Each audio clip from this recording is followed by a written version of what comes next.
Hello and welcome everyone. मैं शोभित sir एक बार फिर से आप सभी का स्वागत करता हूं आपके अपने यूट्यूब चैनल कंप्यूटरपुर में। तो आई होप आप सभी लोग बहुत ही ज़्यादा अच्छे होंगे और मेहनत से पढ़ाई कर रहे होंगे। तो जैसा कि आप सभी को पता है कि हम लोगों का पुराना टॉपिक वही चल रहा था, हिंदी में अनेक शब्दों के लिए एक शब्द। तो ये कोई बताने की आवश्यकता नहीं है कि नहीं पता था, जिसमें हम लोगों ने पूरा अपना आज से ज्ञात तक कंप्लीट कर लिया था और का वर्ग स्टार्ट कर दिया था। तो चलिए देखते हैं बिना किसी देरी के अनेक शब्दों के लिए एक शब्द। का वर्ग स्टार्ट किया था, जिसमें का के लिए हम लोगों ने पर्टिकुलर एक वीडियो लास्ट वाला लिया था, क्योंकि का से बहुत ज़्यादा इंपॉर्टेंट है। आप लोग को बताए थे PIQ ज़्यादा फंसते हैं, इंपॉर्टेंट ज़्यादा है आप सभी के लिए। तो ये चीज़ आप लोग को ध्यान रखनी, का वाला इसीलिए अलग पार्ट हुआ था। तो हम लोग इसमें देखेंगे खा से, खा देखेंगे, फिर गा देखेंगे, फिर घा देखेंगे, तीनों देखेंगे। और तीनों बहुत ही ज़्यादा इंपॉर्टेंट है, बहुत ही अच्छे PIQ लिए गए हैं। आप सभी को पता भी होंगे कुछ, और कुछ नहीं पता होंगे तो वो मैं बताने के लिए हूँ ही। तो चलिए शुरू करते हैं वीडियो बिना किसी देरी के। पहला है खाने योग्य पदार्थ। ठीक, आप सभी लोगों ने सुना होगा खाद्य पदार्थ। खाद्य पदार्थ का यही मतलब है खाने योग्य पदार्थ, ऐसी चीज जो खाई जा सके। और फिर एक आपको और भी बताया था आ वाले में, क्या बताया था उसमें बताया होगा अखाद्य। अखाद्य का मतलब होता है अनुपस्थित, अर्थात नहीं, ऐसी चीज जिसे हम नहीं खा सकते हैं। मतलब ऐसी चीज जिसे हम लोग नहीं खा सकते, जो चीज खाने योग्य नहीं हो उसे क्या कहते हैं, अखाद्य। और खाने योग्य पदार्थ को खाद्य। ये अगर आप लोगों ने फर्स्ट वीडियो देखा होगा तो आप लोगों को 100% पता होगा, क्योंकि फर्स्ट वीडियो से हम लोगों ने स्टार्ट किया था छोटा आ से। एक एक चीज़ आप लोगों को बतानी स्टार्ट की थी, पार्टिकुलर एक एक चीज़ आप लोगों को पॉइंट टू पॉइंट बताई गई थी। तो अखाद्य बताया गया था, तो उसका विपरीत खाद्य भी बताया गया होगा। ठीक, तो ये चीज़ आप लोगों को ध्यान रखनी है। तो खाने योग्य पदार्थ क्या होता है, खाद्य। ठीक, कोई टफ नहीं, कोई भी मुश्किल नहीं। यदि आप लोगों ने पहले के वीडियोज देखे होंगे तो आप सबको बहुत ही अच्छे से पता होंगे। ठीक, खाद्य पदार्थ, खाने योग्य पदार्थ, खाद्य पदार्थ। और जो पदार्थ खाने योग्य ना हो उसे अखाद्य कहा जाता है। ठीक, कोई भी बहुत टफ चीज़ नहीं, नॉर्मल से है, आप सभी को पता होगा। फिर नेक्स्ट देख लेते हैं, नेक्स्ट क्या है हम लोग का। नेक्स्ट है जिसका कोई हिस्सा या कोई चीज़ टूट गई हो। ठीक, जिसका कोई हिस्सा टूट गया हो, या फिर कह सकते हैं जिसका कोई हिस्सा टूट कर अलग हो गया हो, तो उसे क्या कहेंगे, उसे हम लोग कहेंगे खंडित। क्या कहेंगे, खंडित कहेंगे हम लोग। ठीक, यहाँ तक बिल्कुल आप लोगों को क्लियर होगा। एक एक एग्जाम्पल भी दे देता हूँ जिससे आप लोगों को बिल्कुल 100% क्लियर हो जाए। तो चलिए नेक्स्ट देख लेते हैं। नेक्स्ट क्या है हम लोगों का, नेक्स्ट है जो अंदर से खाली हो। क्या है, जो अंदर से खाली हो, जिसको हम लोग नॉर्मल वे में कहते हैं ढोल पोल। यदि आप लोगों ने ढोलक, ढोल, तबला ये सब चीज़ें देखी होगी, बाहर से तो आप लोगों को दिखाई देगा कि ढोलक है, परंतु अंदर से वह पूरी तरीके से खोखली चीज़ होती है, खोखली वस्तु पूरी तरीके से होती है। ठीक, कोई भी अंदर उसके मटेरियल नहीं होता। ठीक, जो अंदर से खाली हो चीज़ उसे क्या कहते हैं, खोखला। चलिए नेक्स्ट देख लेते हैं। यहाँ तक देख लिया था। जो हाथ में क्या है, जो हाथ में खड़ग रखता हो, जो हाथ में खड़ग रखता हो, या जो सदैव हाथ में खड़ग लिए रहता हो, तो उसे क्या कहते हैं, खड़ग हस्त। तो क्या है, गा।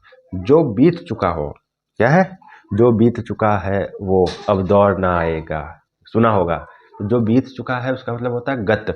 जैसे आप सभी को पता होगा कि विद्यालय में जाइए आप लोग, जैसे आप लोग पास कर चुके होंगे तो कहा जाता है ये विद्यार्थी गत वर्ष के हैं। गत वर्ष मतलब पिछले वर्ष के हैं। पिछला वर्ष के बात है, जो बीत चुका है वो तो आने वाला नहीं है। पिछला वर्ष है तो ऑब्वियसली बात है, साधारण सी बात है कि बीत चुका होगा। तो जो बीत चुका है उसे क्या कहते हैं, गत। जो बीत चुका है गत। फिर है गणित शास्त्र के जानकार, तो उसे क्या कहते हैं, गणितज्ञ। क्या कहते हैं, गणितज्ञ।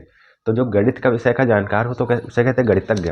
आपके मित्र ही होते हैं एक आधों को बहुत अच्छी गणित आती है, पूरी कैलकुलेशन 1 से 2 मिनट में कंप्लीट कर देते हैं, या हर चीज़ उन्हें पता होती है। तो कहते हैं तुम तो गणितज्ञ हो, आप तो गणितज्ञ हैं। तो इसका क्या मतलब है, गणित विषय का बहुत ही जानकार जो होगा। ठीक, गणित शास्त्र के जानकार को हम लोग क्या कहते हैं, गणितज्ञ। ठीक, फिर इसके बाद देखते हैं क्या है, गांव से संबंधित। क्या है, गांव से संबंधित, वह व्यक्ति जो गांव से संबंधित हो, तो उसे कहते हैं ग्रामीण, या ग्रामीण क्षेत्र, मतलब यह गांव से संबंधित है। गांव से संबंधित को क्या कहते हैं, ग्रामीण।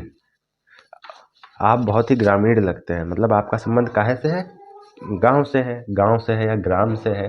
अब यहाँ लिखा हो जो व्यक्ति ग्राम से संबंधित हो, तो ग्राम में आप लोग कंफ्यूज हो जाएंगे, कहेंगे सर ने तो गांव बताया था, परंतु गांव, ग्राम ये सब चीज़ें एक ही है। पर्यायवाची अगर आ जाए तो उसमें मेरी कोई गलती नहीं है। ठीक, फिर चलिए नेक्स्ट देख लेते हैं जल्दी से। पृथ्वी का आकर्षण बल। क्या है, पृथ्वी का आकर्षण बल, या इसे सुनिए, पृथ्वी की वह शक्ति जो सभी चीज़ों को अपनी ओर खींचती है। मैंने शॉर्ट में लिखा है, आप लोग फिर सुनिए। पृथ्वी की वह शक्ति जो सभी चीजों को अपनी ओर खींचती है। आप सभी को पता है पृथ्वी क्यों हर चीज अपनी तरफ खींचती है, क्या कारण है, साइंस में आप सभी लोगों ने पढ़ा होगा। इसे ग्रेविटेशनल फोर्स या गुरुत्वाकर्षण बल कहते हैं। ठीक, क्या है? पृथ्वी का आकर्षण बल या पृथ्वी की वह शक्ति जो सभी चीजों को अपनी ओर खींचती हो। तो पृथ्वी की कौन सी शक्ति अपनी ओर खींचती है? गुरुत्वाकर्षण बल, जिसे हम लोग ग्रेविटेशनल फोर्स भी कहते हैं। ठीक, फिर चलिए नेक्स्ट देख लेते हैं। नेक्स्ट क्या है? जो कठिनाई से बचता हो। क्या है? गरिष्ठ या गुरुपाक। दो इसलिए लिख दिए गए जिससे आपको कंफ्यूजन ना हो। गरिष्ठ और गुरुपाक का मतलब एक ही है, परंतु गरिष्ठ आ जाएगा तो आप लोग गुरुपाक भूल जाएंगे। अगर गुरुपाक में लिखता तो गरिष्ठ आप लोग को नहीं पता चलता। मतलब अगर एक बता दिया जाता है तो दूसरा आप लोग नहीं करते हैं। कि ऐसा नहीं, कई लोग होते हैं क्यूरियस टाइप के, जिज्ञासु प्रकार के, कि उन्हें एक चीज़ बताई गई तो सोचते हैं मैं सर से ज़्यादा जानूँ। सर ने एक बताया तो मैं उसका अगला भी पता करूँगा, उससे और ज़्यादा पता करूँगा। परंतु आप लोग तो कुछ करते ही नहीं है, तो मेहनत तो हम ही लोगों को करना है। और हाँ भाई, मेहनत भी आप लोग क्यों करें? आप लोगों ने तो कंप्यूटर पर चैनल को सब्सक्राइब किया है, तो मेहनत करने की जिम्मेदारी ली है हम लोगों ने। इसीलिए आप लोगों को डेली कभी कंप्यूटर का, कभी रीजनिंग का, कभी मैथ का, कभी हिंदी का वीडियो मिला करता है। ठीक, तो क्या है? जो कठिनाई से बचता हो। तो ये भोजन के लिए भी कर सकते हैं, भोजन के लिए गुरु पाक लगा सकते हैं, गरिष्ठ भी लगा सकते हैं, और एक इसका और भी यूज है। ठीक, जैसे कहते नहीं, आप सुनिएगा, एग्जाम्पल से समझ जाएंगे। यह बात को पचाना गरिष्ठ है, इस बात को पचा पाना गरिष्ठ है। मतलब क्या है? इस बात को पचा पाना गरिष्ठ है। जैसे कोई बात होती है, ठीक, लगता है कि ये झूठ होगी या कुछ इसमें फ्रॉड है या दाल में कुछ काला, तो कहते नहीं है यह बात मुझे पच नहीं रही, कुछ यह बात मुझे हजम नहीं हुई। तो वही मतलब है, यह बात बहुत ही ज़्यादा गरिष्ठ है, मतलब स्वीकार कर पाना बहुत ही ज़्यादा कठिन है। आप समझ पाए? इसके दो मीनिंग हो सकते हैं, एक तो भोजन से भी और किसी सत्य बात से भी। तो जो कठिनाई से पचता है उसे गरिष्ठ या गुरुपाक हम लोग कहते हैं। फिर नेक्स्ट देखते हैं क्या है? जो कानून के विरुद्ध हो, जो गैर कानूनी हो। ये दो बातें लिख के आ सकते हैं, जो कानून के विरुद्ध है, जो गैर कानूनी है, या कोई भी चीज है। ठीक, नेक्स्ट देखते हैं जो गिरि को धारण करता हो। क्या है? पहाड़। गिरि मतलब क्या होता है? अब अगर मैं यहाँ पहाड़ नहीं लिखता तो आधे लोग तो समझ ही नहीं पाते। पर्यायवाची ही तो है पहाड़ का। अभी इसको गोवर्धन भी कह सकते थे, परंतु नहीं है। तो जो गिरि को धारण करता है उसे क्या कहते हैं? गिरिधर। इसी से श्री कृष्ण का नाम पड़ा है गिरिधर। मेरे तो गिरिधर गोपाल दूसरों ना कोई, जाके सिर पर मोर मुकुट मारो पति सोई। ये किसकी लाइनें हैं? ये पंक्तियां हैं महादेवी वर्मा जी की। ठीक, मेरे तो गिरिधर गोपाल दूसरों ना कोई, ये मीराबाई जी कहती, जब मैंने आप लोगों को बताई थी मीराबाई जी के बारे में, सूरदास के बारे में, कबीरदास, तुलसीदास, सभी लेखक और रचनाओं की बातें की थी। तो क्या है? जो गिरि को धारण करता है क्या है? गिरिधर। जो गिरि को धारण करता है क्या है? गिरिधर। ये श्री कृष्ण का है, श्री कृष्ण का पर्यायवाची है गिरिधर। ठीक, यहाँ तक सब कुछ क्लियर, एवरीथिंग क्लियर। फिर जो व्यक्ति ग्रह या घर बसा कर रहता है, ठीक, ग्रह बसा कर रहने वाला या घर बसा कर रहने वाला, तो उसे क्या कहते हैं? गृहस्थ। क्या है? कहते हैं गृहस्थ। नेक्स्ट है संध्या और रात के बीच का समय। क्या है? संध्या और रात के बीच का समय क्या है? गोधूलि वेला। गोधूलि वेला। ठीक, जब गायों के द्वारा सब खूब धूल उड़ती है, सब आते हैं। अरे आप खुद ही देखे होंगे, जहाँ पे सूखी जगह हो, मिट्टी पड़ी हो खूब सारी, आप वहां से गाड़ी या कोई चीज निकाल दीजिए तो वहां से धूल उड़ने लगती है। वहां पे गायों, कई सारी गाय। अब यह जान लीजिए, श्री कृष्ण के जो पिता हैं नंद बाबा, उनके पास कितनी 9 लाख गाय थी। कितनी? 9.25 लाख गाय, जिसका शास्त्रों में पूरा वर्णन मिलता है। अब जिसके पास 9.25 लाख गाय सिर्फ एक व्यक्ति के पास हो, तो वो जिस स्थान से निकल जाए वहां धुआं धुआं कर देंगी। सीधी सी बात है। और तो बात आप छोड़िए, जिसके पास 9 लाख गाय हो, जहां निकल जाएंगी वहां धुआं धुआं हो जाएगा। तो इसीलिए गायों के लिए ही ये गोधूलि वेला कही गई है। नेक्स्ट है जो बात छिपाने योग्य हो। छिपाने योग्य हो या बताई ना जा सके तो उसे क्या कहते हैं? गोपनीय, सीक्रेट। ठीक, अब चलिए घा वाले देख लेते हैं। घास छीलने वाला, उसे क्या कहते हैं? घसियारा।